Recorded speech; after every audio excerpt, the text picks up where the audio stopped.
नमस्कार दोस्तों, electoral bond को लाया ही गया था चंदा लेके धंधा देने के लिए। देश के दो बड़े बिजनेसमैन, इनको मोदी जी ने सबसे ज्यादा फायदा दिया है और इन्होंने इलेक्टोरल बॉन्ड के जरिए किसी को चंदा दिया ही नहीं।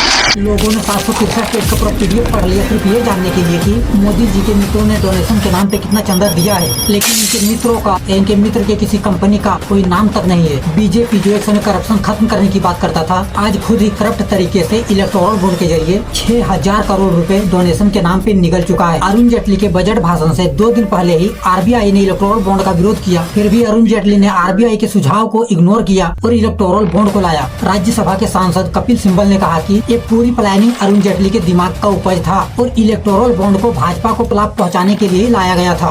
सीबीआई इन्वेस्टिगेशन नहीं करती है, ईडी इन्वेस्टिगेशन नहीं करती है, एक्सटॉर्शन करती है। किसके लिए? बीजेपी के लिए। सारे के सारे इंस्टीट्यूशन इसी काम में लगे हुए हैं। ये एंटी नेशनल एक्टिविटी हो रही है, इससे बड़ी एंटी नेशनल एक्टिविटी हो ही नहीं सकती। रियलिटी ये है कि सबसे बड़ा भ्रष्टाचार हिंदुस्तान की हिस्ट्री में, हिंदुस्तान के पूरे इंस्टीट्यूशन को लेकर नरेंद्र मोदी ने किया। देखिए, ऐसा नहीं है कि बीजेपी को पता नहीं था कि इलेक्टोरल बॉन्ड असंवैधानिक हो और कोर्ट में जाने के बाद इस पर रोक लगने वाला है। बीजेपी को ये सारी चीजें पता थी कि इलेक्टोरल बॉन्ड असंवैधानिक है और इलेक्टोरल बॉन्ड का मुद्दा कोर्ट में जाने के बाद इस पर रोक लगने वाला है। फिर भी इलेक्टोरल बॉन्ड को लाया गया सिर्फ फंडिंग जुटाने के लिए, क्योंकि बीजेपी को ये भी पता था कि कोर्ट का फैसला तुरंत से नहीं आता है और जब तक कोर्ट का फैसला आएगा तब तक पार्टी के पास करोड़ों रुपए आ जाएंगे। और एग्जैक्ट हुआ भी वही। इलेक्टोरल बॉन्ड को 2017 में लाते वक्त ही इसको सुप्रीम कोर्ट में चुनौती दिया गया था, लेकिन तत्काल में उस समय कोई भी सुनवाई इस पर नहीं हुआ और जनवरी 2018 में इलेक्टोरल बॉन्ड को कानूनी रूप से लागू करने के 1 साल बाद 2019 में इलेक्टोरल बॉन्ड पर सुनवाई हुआ भी, तो उस समय इलेक्टोरल बॉन्ड पर कोई रोक नहीं लगाया गया। लेकिन उसके 4 साल बाद 2024 में इलेक्टोरल बॉन्ड पर रोक लग गया और तब तक इन 5 सालों में बीजेपी ने चुनाव के लिए 6000 करोड़ रुपए जुटा लिए। इलेक्टोरल बॉन्ड को लाने के लिए बीजेपी ने आरबीआई, चुनाव आयोग, कानून मंत्रालय, इन सब के सुझाव को इग्नोर किया और 2017 में अरुण जेटली ने इलेक्टोरल बॉन्ड को लाते वक्त इनका कहना था कि इससे सियासी दलों के पैसे जुटाने के तौर तरीके में सुधार आएगा। इलेक्टोरल बॉन्ड देश के राजनीतिक फंडिंग की व्यवस्था को साफ कर देगा, इसमें पारदर्शिता आएगा, लेकिन ऐसा कुछ हुआ नहीं।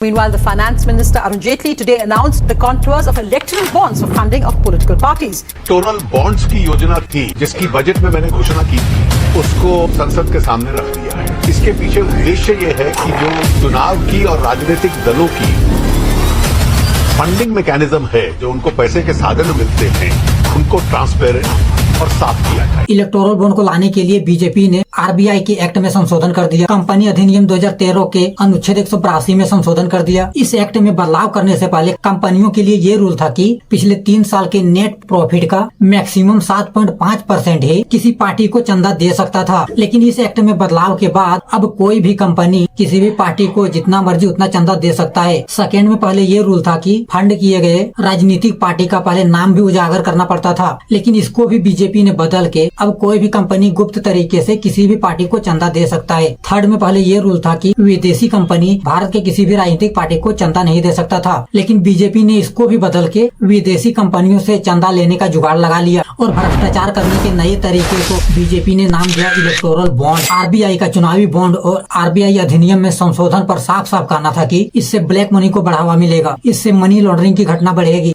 भारतीय करेंसी पर लोगों का भरोसा टूटेगा, गुप्त तरीके से लेन देन के बाद पारदर्शिता खत्म हो जाएगा और आरबीआई के पास इलेक्टोरल बॉन्ड का विरोध करने के लिए पर्याप्त कारण भी था। फिर भी मोदी जी ने आरबीआई के सुझाव को इग्नोर करके इलेक्टोरल बॉन्ड को लाने की तैयारी में लगा रहा। जब भी सरकार किसी कानून में संशोधन करता है तो उस बदलाव से प्रभावित होने वाला मंत्रालय, उस विभाग से जुड़े टॉप लेवल के अधिकारी डिस्कस करता है, साथ ही उनसे भी जिनका इस विषय पर अच्छा अनुभव हो उनका भी सुझाव लिया जाता है। लेकिन इलेक्टोरल बॉन्ड के मामले में सरकार कुछ भी सुनने को तैयार नहीं था और मोदी जी ने पहले से ही इलेक्टोरल बॉन्ड को लागू करने का मन बना रखा था। जिस दिन आरबीआई ने वित्त मंत्रालय को चिट्ठी लिखकर इलेक्टोरल बॉन्ड के कमियों के बारे में बताया, उसी दिन आनन फानन में तत्कालीन राजस्व सचिव हंसमुख अध्याय ने एक पैराग्राफ का छोटा सा जवाब भेजकर आरबीआई के सारे आपत्तियों को खारिज कर दिया और वित्त सचिव तपन रे और वित्त मंत्री अरुण जेटली के लिखे नोट में हंसमुख अध्याय ने कहा कि आरबीआई दानकर्ता की पहचान को गुप्त रखने के उद्देश्य से लाए जा रहे इलेक्टोरल बॉन्ड की व्यवस्था को ठीक से समझ नहीं पाया है। इलेक्टोरल बॉन्ड काम कैसे करेगा, इस बात पर चर्चा ही तब शुरू हुआ जब सरकार ने इलेक्टोरल बॉन्ड को लोकसभा में बहुमत के दम पर इसको पास करते हुए कानून कानूनी रूप से वैध बना दिया।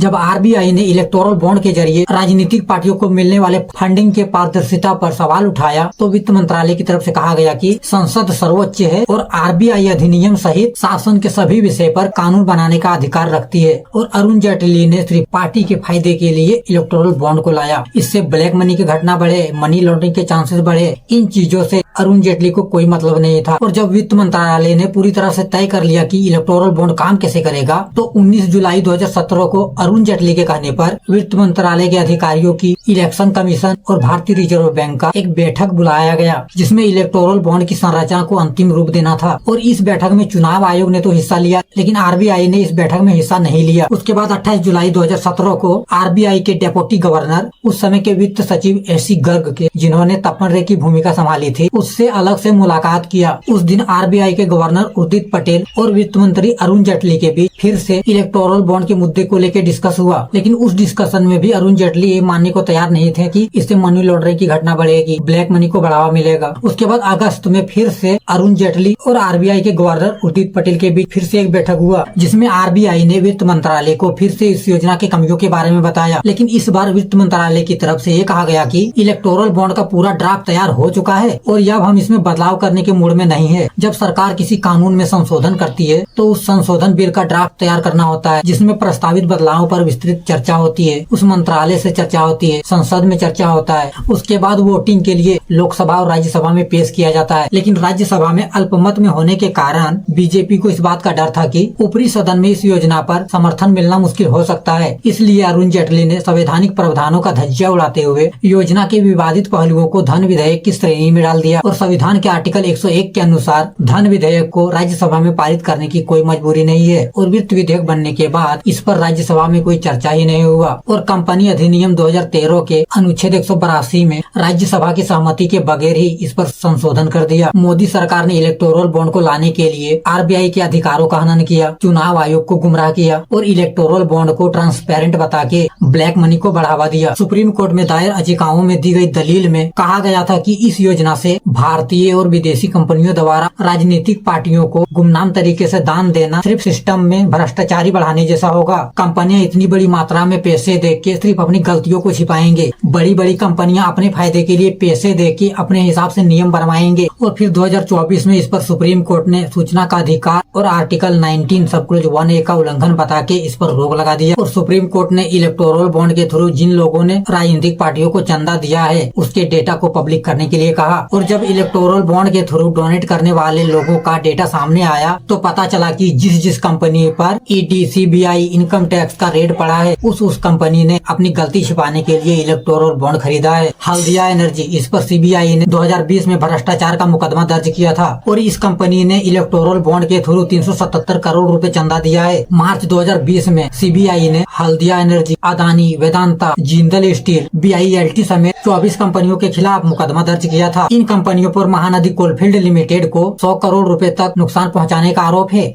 उसके बाद DLF ने 100 करोड़ रुपए का बॉन्ड खरीदा है और सीबीआई ने DLF ग्रुप की company New Gurgaon Homes group developers के खिलाफ केस दर्ज किया था। उसके बाद फॉर्म कंपनी हेट्रोड्रग्स ने भी 60 करोड़ रुपए का बॉन्ड खरीदा था और ये कंपनी 2021 से ही इनकम टैक्स डिपार्टमेंट की निगरानी में है। अक्टूबर 2021 में इस कंपनी पर इनकम टैक्स ने रेड मारा था और 140 करोड़ रुपए का केस बरामद किया था। और इनकम टैक्स की तरफ से ये भी दावा किया गया था कि कंपनी के पास 550 करोड़ रुपए का कोई हिसाब किताब नहीं है। उसके बाद देश की सबसे बड़ी API manufacturing company Davis laboratory, इसने 55 करोड़ रुपए का बॉन्ड खरीदा है और इस कंपनी पर भी इनकम टैक्स के छापे पड़े हैं। उसके बाद बायोकॉन ने 6 करोड़ रुपए का बॉन्ड खरीदा है और जून 2022 में बायोलॉजिकल एसोसिएशन के vice president L Parveen Kumar को सीबीआई ने रिश्वतखोरी के मामले में गिरफ्तार कर लिया था। उसके बाद वेल्सपॉन ग्रुप ने 55 करोड़ रुपए का बॉन्ड खरीदा है और इस पर भी 2017 में इनकम टैक्स का रेड पड़ चुका है। उसके बाद मेघा इंजीनियरिंग ने एक दिन में ही 100 करोड़ रुपए का बॉन्ड खरीदा है और उसके ठीक एक मंथ के अंदर ही इस कंपनी को महाराष्ट्र में बीजेपी की सरकार से 14,400 करोड़ रुपए का कॉन्ट्रैक्ट मिला है। मेघा इंजीनियरिंग को एशिया का सबसे लंबा सुरंग जोजिला टनल बनाने का प्रोजेक्ट मिला है और मेघा इंजीनियरिंग पर 2023 में ही कालेश्वरम लिफ्ट इरिगेशन स्कीम में फ्रॉड का आरोप भी लगा है। उसके बाद डेक्कन क्रॉनिकल ने इस पर रिपोर्ट किया है कि मेघा इंजीनियरिंग ने इस स्कीम में आम जनता के हजारों करोड़ रुपए का फ्रॉड किया है, फिर भी इस कंपनी पर कोई जांच नहीं हुआ है। और मेघा इंजीनियरिंग ने 2019 से 2023 तक में ने 966 करोड़ रुपए का इलेक्टोरल बॉन्ड खरीदा है। चंदा देने वाले टॉप 20 कंपनियों की लिस्ट में फ्यूचर गेमिंग एंड सर्विसेज सबसे टॉप में है। इस कंपनी ने 1368 करोड़ रुपए इलेक्टोरल बॉन्ड के थ्रू डोनेट किया है। उसके बाद मेगा इंजीनियरिंग ने 266 करोड़ रुपए डोनेट किया है। उसके बाद विस्क सप्लाई चेन प्राइवेट लिमिटेड ने 410 करोड़ रुपए डोनेट किया है। वेदांता लिमिटेड ने 400 करोड़ रुपए डोनेट किया है। हल्दिया एनर्जी ने 377 करोड़ रुपए डोनेट किया है। भारतीय ग्रुप ने 247 करोड़। और ये टॉप 20 कंपनियों की लिस्ट है जिन्होंने इलेक्टोरल बॉन्ड के जरिए सबसे ज्यादा चंदा दिया है। और 2019 से 2024 के बीच कंपनी और पब्लिक को मिलाकर 16,518 करोड़ रुपए का बॉन्ड खरीद के देश के 27 पार्टियों को डोनेट किया है, जिसमें बीजेपी को सबसे ज्यादा चंदा मिला है। बीजेपी को लगभग 6,000 करोड़ के आसपास चंदा मिला है। तृणमूल को 1,609 करोड़ मिला है। कांग्रेस को 1,421 करोड़ मिला है। बीआरएस को 1,214 करोड़ रुपए मिला है।